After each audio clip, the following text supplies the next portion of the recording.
खांडवा गांव में 7 बजाने को थे। खांडवा गांव में हर शाम की तरह गांव में घंटी की आवाज गूंज रही थी। सब लोग 7 बजाने से पहले अपने अपने घरों की खिड़की और दरवाजे बंद कर दिया करते थे। हर आम आदमी से लेकर श्रीमंत लोग भी बंद कर दिया करते। उसी गांव में राणा सा और उसका बेटा देव दोनों एक घर में रहते थे। राणा सा अपने बेटे देव को बोलते हैं, बेटा देव जल्दी जाके सारे खिड़की दरवाजे बंद करो, 7 बजने वाले हैं। बेटा देव खिड़की दरवाजे कस के लगाना और 7 बजने के बाद किसी से भी बात मत करना, और मैं जब तक ऊपर के खिड़कियां बंद कर देता हूं, ये बोलकर राणा सा ऊपर के कमरे चले जाता है। देव अपनी पापा की बात मानकर वो जल्दी से खिड़की बंद कर देता है और जाकर दरवाजा बंद करके जब वो लास्ट खिड़की लगा रहा ही होता है कि उसके सामने उसकी माँ अचानक आ जाती है और देव से कहती है, देव बेटा कैसे हो, मैं तुमसे मिलने आई हूं, मुझे पहचाना नहीं, मैं तुम्हारी माँ हूं बेटा। उतने में देव हिचकिचाते हुए कहा, मम्मी तुम यहाँ कैसे?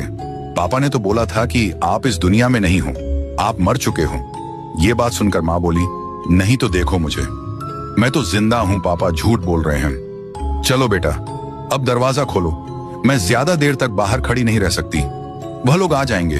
फिर देव बोला, हाँ हाँ मम्मी, मैं अभी दरवाजा खोलता हूँ। ये कहकर देव ने जाके दरवाजा खोल दिया। दरवाजा खुलने के बाद मम्मी अंदर आने लगी। दूसरी तरफ राणा सा नीचे आ गया। आते से ही उसने मम्मी को आते देख जल्दी दरवाजा बंद कर दिया और एक बाजू की खिड़की सब बंद करने के बाद राणा सा देव के पीछे गुस्से से आवाज लगाई। देव पीछे मुड़ा। राणा सा उसे फिर गुस्से से बोला, तुमने दरवाजा क्यों खोला? मैं मना किया था ना। फिर देव बोला, पर पापा बाहर मम्मी खड़ी थी। राणा सा बोला, शांत हो जाओ मैन, कहाँ था ना तुम्हारी, मम्मी मर चुकी है, मैं तुम्हें बाद में सब बता दूंगा, अब चुपचाप ऊपर जाकर सो जाओ। फिर देव तेजी से ऊपर सोने के लिए चला गया।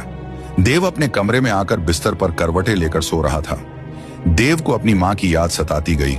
उसके मन में कई सवाल घूम रहे थे और जब सुबह हुई तो राणा सा देव को लेकर कहीं तो ले जाने लगा। वो देव को लेकर गांव के रास्ते पर लेके आया और देव को बोला, देखो बेटा, ये वही रास्ता है जहां पर तुम्हारी मम्मी मरी थी।